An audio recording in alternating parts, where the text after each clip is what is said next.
Ya teman semua, baik lagi di KPA News masih membahas kasus Subang. Kita membicarakan pra peradilan yang diselenggarakan kemarin ya teman-teman, bahwasanya pra peradilan tersebut tidak jadi ya teman-teman. Untuk kemarin itu batal ya teman-teman. Mungkin ya hari ini mungkin kali ya, selama 7 hari ke depan mungkin. Gue juga nggak tahu ya itu penyebabnya kenapa, padahal kalau gue lihat itu dari pihak Bu Mimin sendiri sudah sangat siap dan sudah datang semua ya, dihadiri Bu Mimin, Arigi dan Abi, serta lengkap dengan kuasa hukumnya gitu ya.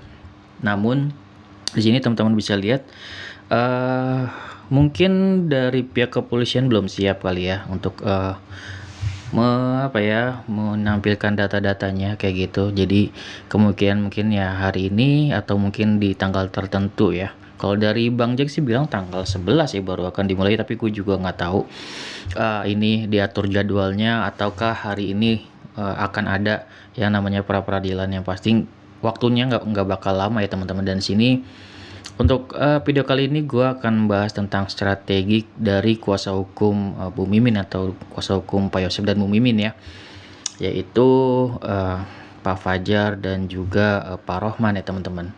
Seperti apa tuh Bang?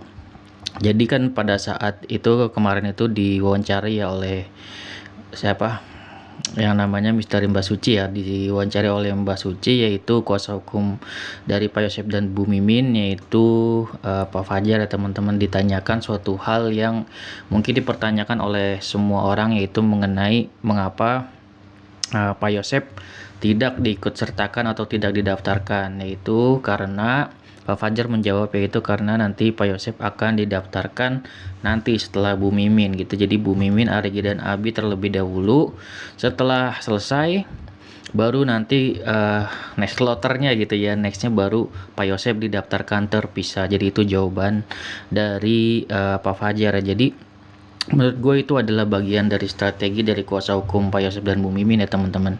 Kenapa itu strategi Bang? Karena jadi kuasa hukum Pak Yosef dan Bu Mimin ini ingin memastikan dahulu nih. Jadi ada dua usaha lah gitu jadinya. Jadi sepertinya mereka kalau pas ditanya ya kepada Pak Fajar pun yakin berapa persen, beliau yakin 100% Bu Mimin, Arigi dan Abi berhasil bisa lolos kayak gitu.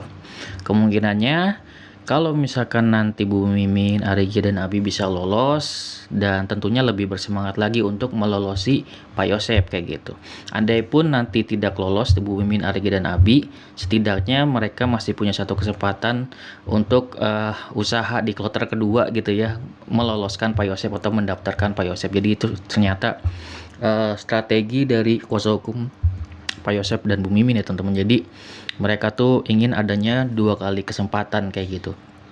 Pertama, mereka 100% yakin karena mungkin ada nanti saksi ahli dan juga saksi kunci yang diloloskan terlebih dahulu itu Bu Mimin, Arigi dan Abi diusahakan, dan mereka yakin 100% bisa kayak gitu.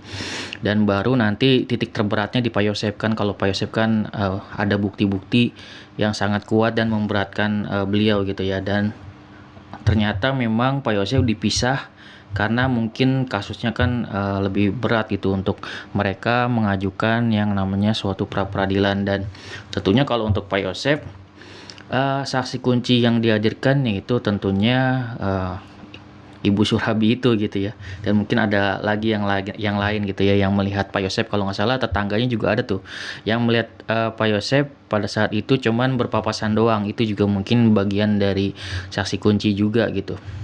Dan untuk hal tersebut ya tentunya menjadi saksi kunci itu tentunya harus di BAP juga ya teman-teman. Jadinya nggak sembarangan untuk menjadi saksi kunci, dan juga nanti akan dihadirkan ya, menurut wawancara dari Mbak Suci sendiri itu sebenarnya juga ada saksi ahli yang akan dihadirkan oleh Pak Fajar dan Pak Roman, dan itu mereka keep gitu ya untuk hal tersebut.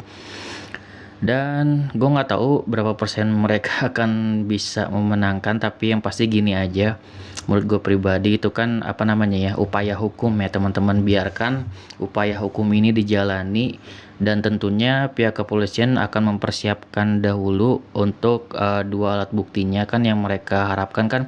Ini pihak kepolisian udah sesuai prosedur apa belum kan, kayak gitu. Kalau misalkan ada dua alat buktinya itu kan bisa diterangkan oleh hakim. Nanti kalau misalkan emang ada baru ditetapkan sebagai tersangka. Mereka kan ini hanya ingin kepastian keterangan dari Polda Jabar, kayak gitu aja kan sebenarnya mengenai prosedurnya. Dan gua sih dukung-dukung aja, karena apa, agar ada kejelasan nih dari Polda Jabar. Kan kita juga sebagai netizen yang mengawal kasus Subang, tentunya kita butuh kejelasan nih, apakah Bu Mimin ditahan atau enggak. Pasti kan teman-teman berpikir seperti itu kan. Ayo kalau misalkan memang Bu Mimin, Arigi dan Abi bersalah, tahan gitu kan, agar persidangan ini cepat naik gitu kan P21. Walaupun atas pra peradilan ini sudah dilaksanakan, nanti Pak Yosef juga akan dilaksanakan, tidak menghalangi yang namanya berkas-berkas yang sudah diberikan ke kejaksaan untuk P21.